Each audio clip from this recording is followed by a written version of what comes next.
ವಿವಿಧ ಬೆಲೆ ಏರಿಕೆಯಿಂದ ಜನ ಈಗ ಕಂಗಾಲಾಗಿ ಹೋಗಿದ್ದಾರೆ. ಸಾಕಷ್ಟು ದುಪ್ಪಟ್ಟು ಬೆಲೆಯನ್ನು ಕೊಟ್ಟು ವಸ್ತುಗಳನ್ನು ಖರೀದಿ ಮಾಡ್ತಾ ಇದ್ದಾರೆ. ಜೊತೆಗೆ ವಿವಿಧ ತೆರಿಗೆಯಿಂದಲೂ ಕೂಡ ಜನ ಈಗ ಬೇಸತ್ತು ಹೋಗಿದ್ದಾರೆ. ಈಗ ಆ ತೆರಿಗೆ ಸಾಲಲ್ಲಿ ಮತ್ತೊಂದು ಈಗ ತೆರಿಗೆ ಬರೆ ಎಳಲಿಕ್ಕೆ ಸರ್ಕಾರ ಮುಂದಾಗಿದೆ. ಅದು ನಿಜಕ್ಕೂ ಜನರಿಗೆ ಸಾಕಷ್ಟು ಸಮಸ್ಯೆ ಆಗ್ತಾ ಇದೆ. ಈ ಬಗ್ಗೆ ಒಂದು ಬ್ರೇಕಿಂಗ್ ಅಪ್ಡೇಟ್ ಆಗ್ತಾ ಇದೆ, ಬನ್ನಿ ನೋಡ್ಕೊಂಬರೋಣ.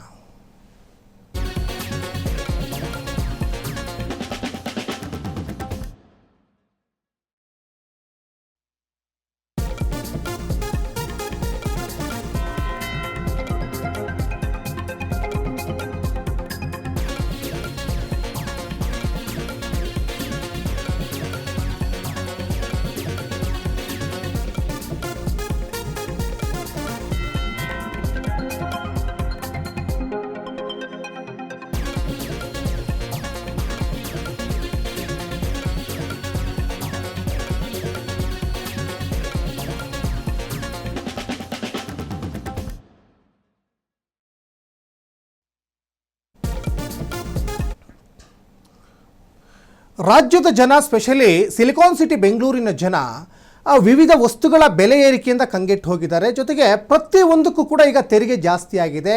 ಆ ತೆರಿಗೆ ಹೆಚ್ಚಳದ ಜೊತೆಗೆ ಮತ್ತೊಂದು ಬರೆ ಎಳಲಿಕ್ಕೆ ಸರ್ಕಾರ ಮುಂದಾಗಿದೆ. ಅಂದರೆ ಈ ಬೆಂಗಳೂರಿನ ಎಲಿವೇಟೆಡ್ ಕಾರಿಡಾರ್ ಯೋಜನೆ ಇದೆಯಲ್ಲ, ಆಸ್ತಿ ತೆರಿಗೆ ಸೇರಿದಂತೆ ವಿವಿಧ ತೆರಿಗೆಯನ್ನು ಹೆಚ್ಚಿಸುವ ಸಾಧ್ಯತೆಯೂ ಕೂಡ ಈಗ ಕಂಡು ಬರ್ತಾ ಇದೆ. ಯೋಜನೆಯ ವೆಚ್ಚವನ್ನು ಸರಿದೂಗಿಸಬೇಕು, ಆ ನಿಟ್ಟಿನಲ್ಲಿ ಸರ್ಕಾರ ಈಗ ಆಲೋಚನೆ ಮಾಡ್ತಾ ಇದೆ. ಫೈನಲಿ ಅದು ಜನಸಾಮಾನ್ಯರ ಒಂದು ಜೇಬಿಗೆ ಕತ್ತರಿ ಹಾಕುವಂಥ ಕೆಲಸಕ್ಕೆ ಸರ್ಕಾರ ಮುಂದಾಗುತ್ತೆ. ಯಾಕಂದರೆ ಈಗ ಸರ್ಕಾರದ ಯಾವುದೇ ಒಂದು ಯೋಜನೆಗಳು ಬಂದರೂ ಕೂಡ ಅದು ಫೈನಲಿ ಯಾರಿಂದ ದುಡ್ಡು ಕಲೆಕ್ಟ್ ಮಾಡ್ತದೆ? ಅದು ಹಣ ಕಲೆಕ್ಟ್ ಮಾಡುವ ಮೂಲ ಬೇರೆ ಯಾವುದೇ ಇರ್ಬೋದು, ಟೋಟಲಿ ಜನಸಾಮಾನ್ಯರ ಜೇಬಿಗೆ ಕತ್ತರಿ ಹಾಕುವಂಥ ಕೆಲಸಕ್ಕೆ ಸರ್ಕಾರ ಮುಂದಾಗ್ತದೆ. ಅದು ಯಾವುದೇ ಸರ್ಕಾರ ಇದ್ದರೂ ಅಷ್ಟೇ. ಈಗ ಯೋಜನೆಯ ವೆಚ್ಚವನ್ನು ಸರಿದೂಗಿಸಬೇಕು ಎಲಿವೇಟೆಡ್ ಕಾರಿಡಾರ್ ಯೋಜನೆಗೆ. ಹಾಗಾಗಿ ಈಗ ತೆರಿಗೆ ಹೆಚ್ಚಳಕ್ಕೆ ಮುಂದಾಗ್ತಾ ಇದೆ. ಅಭಿವೃದ್ಧಿ ಯೋಜನೆಗಳಿಗೆ ಜನರ ಮೇಲೆ ನಿರಂತರವಾಗಿ ತೆರಿಗೆ ಹೊರೆ ಬೀಳ್ತಾನೆ ಇದೆ. ಇನ್ನು ಜನರ ಮೇಲೆ ತೆರಿಗೆ ಹೊರೆಯನ್ನು ಹಾಕುವ ನಿರ್ಧಾರಕ್ಕೆ ಈಗ ತೀವ್ರ ವಿರೋಧ ಈಗ ವ್ಯಕ್ತವಾಗ್ತಾ ಇದೆ. ನಗರಾಭಿವೃದ್ಧಿ ಸಚಿವರ ವಿರುದ್ಧ ವಿಪಕ್ಷ ಈಗ ಆಕ್ರೋಶವನ್ನು ಈಗ ವ್ಯಕ್ತಪಡಿಸ್ತಾ ಇದ್ದಾರೆ. ಸಿಲಿಕಾನ್ ಸಿಟಿ ಬೆಂಗಳೂರಿನ ಜನರಿಗೆ ಇದು ನಿಜಕ್ಕೂ ಮತ್ತೊಂದು ತೆರಿಗೆಯ ಬರೆ ಅಂದರೂ ಕೂಡ ತಪ್ಪಾಗಲಿಕ್ಕಿಲ್ಲ. ತೆರಿಗೆ ಬರೆ ಎಳಿಲಿಕ್ಕೆ ರಾಜ್ಯ ಸರ್ಕಾರ ಸಜ್ಜಾಗಿದೆ. ನಗರಾಭಿವೃದ್ಧಿ ಹೆಸರಲ್ಲಿ ಜನರ ಮೇಲೆ ಹೊಸ ತೆರಿಗೆಯನ್ನು ಹೇರಲಿಕ್ಕೆ ಪ್ರಸ್ತಾವನೆ ಈಗ ಸಲ್ಲಿಕೆ ಆಗಿದೆ. ಆಲ್ರೆಡಿ ಇವಾಗ ಅಕ್ಕಿ, ಬೇಳೆ, ಅಡುಗೆ ಎಣ್ಣೆಯಿಂದ ಹಿಡಿದು ಪೆಟ್ರೋಲ್, ಡೀಸೆಲ್, ಗ್ಯಾಸ್ ಬೆಲೆಯಿಂದ ಹಿಡಿದು ಪ್ರತಿಯೊಂದು ವಸ್ತುವಿನ ಬೆಲೆ ಒಂದು ಕಡೆ ಜಾಸ್ತಿ ಆಗಿದೆ. ಮತ್ತು ನೀವು ಪ್ರತಿಯೊಂದರ ತೆರಿಗೆ ಕೂಡ ಈಗ ನೀವು ದುಪ್ಪಟ್ಟೆ ಕಟ್ತಾ ಇರುವಂಥದ್ದು.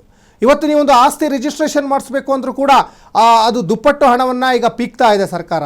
ಪ್ರತಿಯೊಂದರಲ್ಲೂ ಕೂಡ ಈಗ ಹಣ ಸರಿಯಾಗಿ ಏನಿದೆ ಅದನ್ನು ತಗೊಳ್ತಾ ಇಲ್ಲ, ಅದಕ್ಕಿಂತ ದುಪ್ಪಟ್ಟು ಈಗ ತಗೊಳ್ತಾ ಇದ್ದಾರೆ. ಹಾಗಾಗಿ ಸರ್ಕಾರ ಆ ಒಂದು ವಿಚಾರದಲ್ಲಿ ಈಗ ಜನರ ಕೆಂಗಣ್ಣಿಗೆ ಗುರಿಯಾಗಿದೆ, ವಿಪಕ್ಷದವರ ಕೆಂಗಣ್ಣಿಗೂ ಕೂಡ ಗುರಿಯಾಗಿದೆ. ವಿಪಕ್ಷಗಳು ಸರ್ಕಾರದ ವಿರುದ್ಧ ಈಗ ತೀವ್ರವಾದಂತಹ ಆಕ್ರೋಶವನ್ನು ಕೂಡ ಈಗ ಹೊರ ಹಾಕ್ತಾ ಇದ್ದಾವೆ.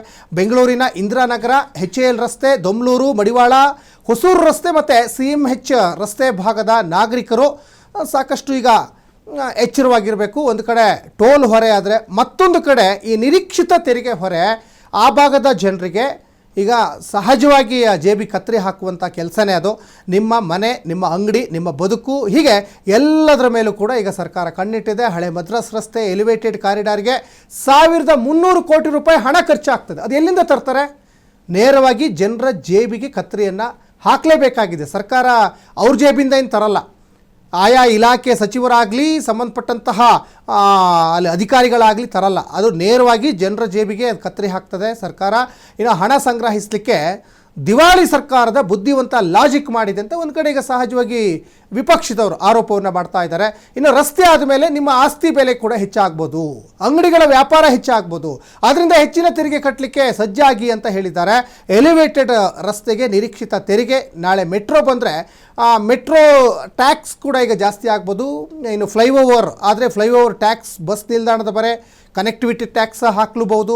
ಈ ತರ್ಕವನ್ನು ಒಪ್ಪಿಕೊಂಡ್ರೆ ಬೆಂಗಳೂರಿನ ಪ್ರತಿ ಮೂಲ ಸೌಕರ್ಯ ಯೋಜನೆಯು ಕೂಡ ಜನರ ಮೇಲೆ ಹೊಸ ತೆರಿಗೆಯ ಬರೆ ಎಳೆಯುತ್ತೆ. ಅಭಿವೃದ್ಧಿ ಕಾರ್ಯಗಳಿಗೆ ಸಂಪನ್ಮೂಲ ಹೊಂದಿಸೋದು ಕೂಡ ಸರ್ಕಾರದ ಒಂದು ಜವಾಬ್ದಾರಿಯಾಗಿದೆ. ಆದರೆ ಆ ಜವಾಬ್ದಾರಿ ನಿಭಾಯಿಸಲಾಗದೆ ಇನ್ನೂ ಸಂಭವಿಸಿಲ್ಲದ ಲಾಭದ ಮೇಲೆ ಮುಂಗಡ ತೆರಿಗೆ ವಿಧಿಸುವುದು ಸಹಜವಾಗಿ ಆಡಳಿತದ ವೈಫಲ್ಯವನ್ನು ಅದು ಜನರ ಮುಂದೆ ಈಗ ಎತ್ತಿ ತೋರಿಸ್ದಂಗೆ ಆಗ್ತಾ ಇದೆ. ಜನರ ಜೇಬಿಯಿಂದ ಸರಿದೂಗಿಸುವ ಹಗಲು ದರೋಡೆ ಮಾಡಲಿಕ್ಕೆ ಈಗ ಸರ್ಕಾರ ಮುಂದಾಗಿದೆ. ಈ ವಿಚಾರವಾಗಿ ವಿಪಕ್ಷ ನಾಯಕರು ಬೆಂಗಳೂರು ನಗರಾಭಿವೃದ್ಧಿ ಸಚಿವರನ್ನು ಕೃಷ್ಣ ಬೈರೇಗೌಡರನ್ನ ತೀವ್ರ ತರಾಟೆಗೆ ಈಗ ತೆಗೆದುಕೊಂಡಿದ್ದಾರೆ ಅನ್ನೋಂಥದ್ದು ಸ್ಪಷ್ಟವಾಗಿ ಗೊತ್ತಾಗ್ತಾ ಇದೆ. ಯಾಕಂದರೆ ಬೆಂಗಳೂರು ಇಡೀ ವಿಶ್ವದ ಗಮನ ಸೆಳೀತಾ ಇರುವಂತಹ ಒಂದು ನಗರ, ವಿಶ್ವದ ನಾನಾ ರಾಷ್ಟ್ರಗಳ ಜೊತೆ ಕನೆಕ್ಟಿವಿಟಿ ಇರುವಂಥ ಒಂದು ನಗರ.